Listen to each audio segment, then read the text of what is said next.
Hello, my name is Brad Fair. I'm part of the Ministry Leadership Certificate Program, and I live in Winkler, and I'm going to be doing a presentation on Ezekiel 38 verse 1 to 9, the Gog and Magog prophecy. If you notice I look up and down during my presentation, it's because I'm just looking at my notes here.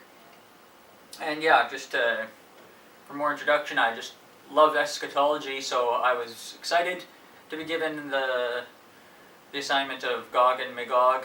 I'm going to break it down, and based on what I read and what I understand, then I'll just explain that, as well as from the 4 different resources that I picked from. So, to begin, is this text to be taken literally or figuratively? I looked at the commentary Beyond the River Kabar by Daniel Block, and there he was talking about Ezekiel 38 and 39 together being the collective prophecy, and saying the intention of this text may be appreciated if it's approached as a satirical cartoon strip consisting of 8 frames. As the unit progresses, the images become increasingly caricatured, climaxing in a bizarre picture of birds eating on human flesh. And according to Block, the first 9 verses focus on the first frame of the cartoon, where Gog is enlisted by service by God, and those are the 9 verses that I will be specifically focusing on. So, Ezekiel 38 verse 1 to 3 says, "Now the word of the Lord came to me, saying, Son of man, set your face against Gog, the land of Magog, the prince of Rosh, Meshech, and Tubal, and prophesy against him, and say, Thus says the Lord God, Behold, I am against you, O Gog, the prince of Rosh, Meshech, and Tubal." So what do I personally pull from these verses? I see that God spoke to the prophets. When it says, "The word of the Lord came to me," I believe that Ezekiel was indeed hearing God speak audibly, just like he did in his vision in chapter 1 verse 28. It was clear what he was expected to do. In God's instruction to Ezekiel, we see an instruction to set his face against Gog, the land of Magog.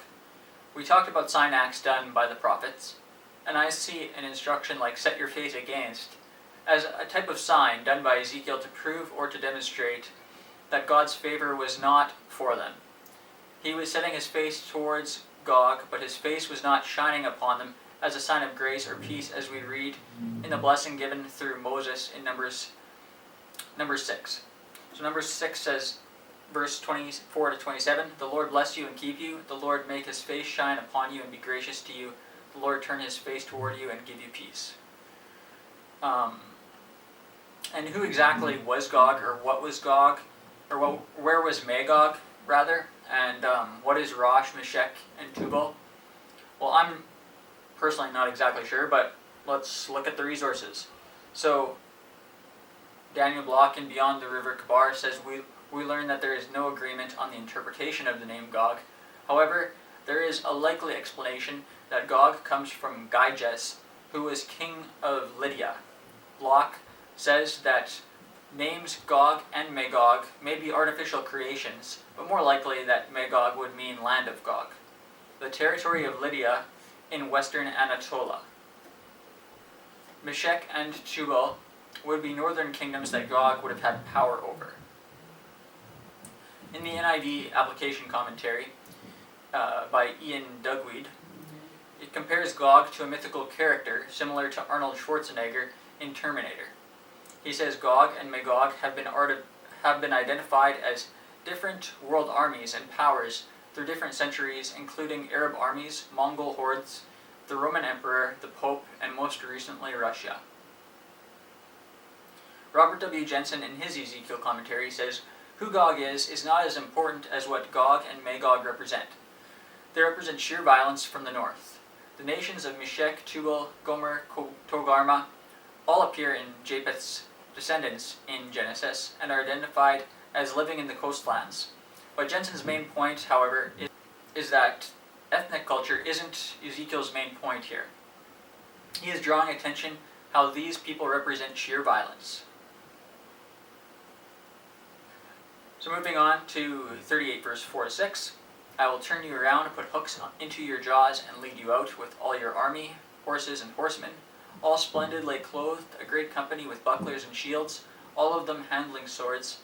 Persia, Ethiopia, and Libya are with them, all of them with shield and helmet.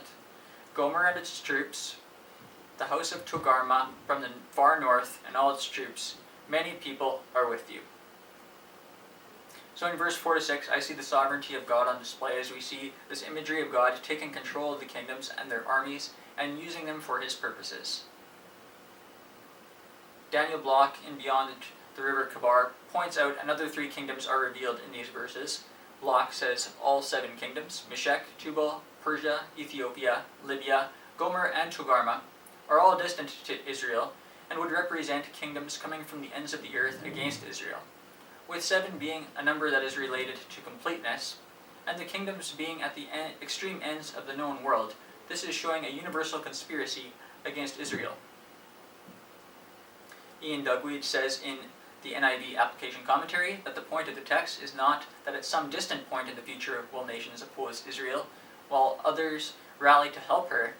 Rather, these 7 nations represent a symbolic supreme attempt from the united forces of evil to crush God's people, as we also see in Revelation 20 verse 8. And just to read the context of Revelation 20 verse 8, I'll just read from Revelation 20 verse 7 to 9. When the 1,000 years are over, Satan will be released from his prison and go out and deceive the nations in the 4 corners of the earth, Gog and Magog, to gather them for battle. In number they are like the sand of the seashore. They marched across the breadth of the earth and surrounded the camp of God's people, the city he loves. But fire came down from heaven and devoured them. So we see after the millennial kingdom, we see a universal conspiracy being stirred up by Satan as a deceiver, which the nations are referred to as Gog and Magog, where a multitude come for battle against God's people and the city Jerusalem, but we see God smite them. There may be more of a focus on Satan's work here, but we can still see God's sovereignty at work behind the scenes. 38 verse 7 to 9 says, "Prepare yourself and be ready, and all your companies that are gathered about you, and be a guard for them. After many days you will be visited in the latter years. You will come into the land of those who were brought back from the sword and gathered from many people on the mountains of Israel, which had long been desolate. They were brought out of the nations, and now all of them dwell safely.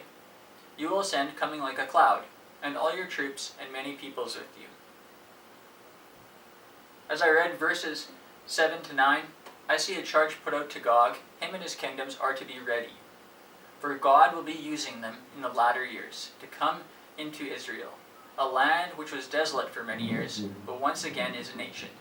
We see imagery again of the cloud floating to Israel to overtake it like a storm. Daniel Block in Beyond the River Kabar says this: Yahweh is summoning Gog and his troops, but this is not to happen in the near future. After many days or later years may be a good translation. The end of time is not necessarily in mind here. He says verse 8 tells us that Gog will come to Israel when the land has recovered from destruction and bloodshed, and the people are gathered again in the mountains of Israel. Then in verse 9, Gog with his forces comes as a storm cloud into Israel, a reference for a destructive force.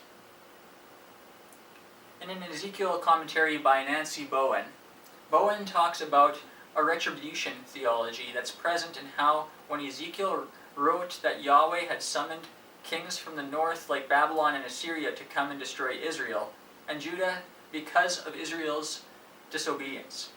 Now we see a shift. There is a promise of restoration to Israel for when they turn to God, and God summoning another king and armies to Israel afterwards. But this time, he will bring the enemy to destruction.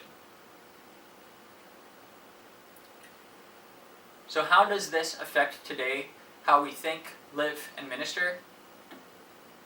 Ian Dugweed emphasizes in NIV application commentary, the message of Gog and Magog can be used as an encouragement for all saints today that no matter how great the force of evil, God's purpose and victory stand secure.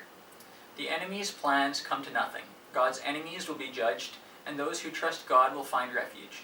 Dugweed looks here at martyrdom not as an occasional abnormality, but as an event consistent with God's will for the church.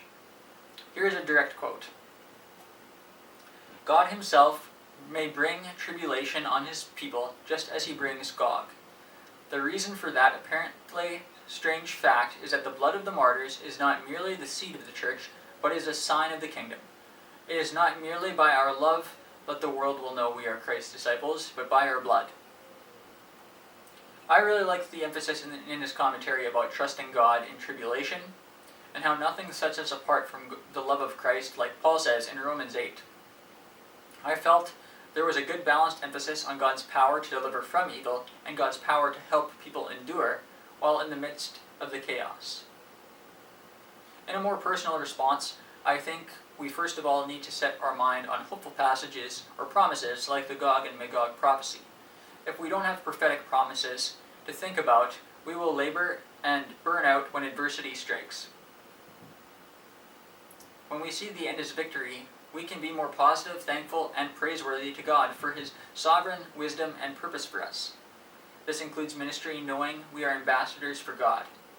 If we see the end and have surrendered to the end plan in ministry, our ministry doesn't need to look a certain way for us to believe we are being successful. We will be encouraged of the success we can have because God is in control. Thanks for watching, and thanks for listening.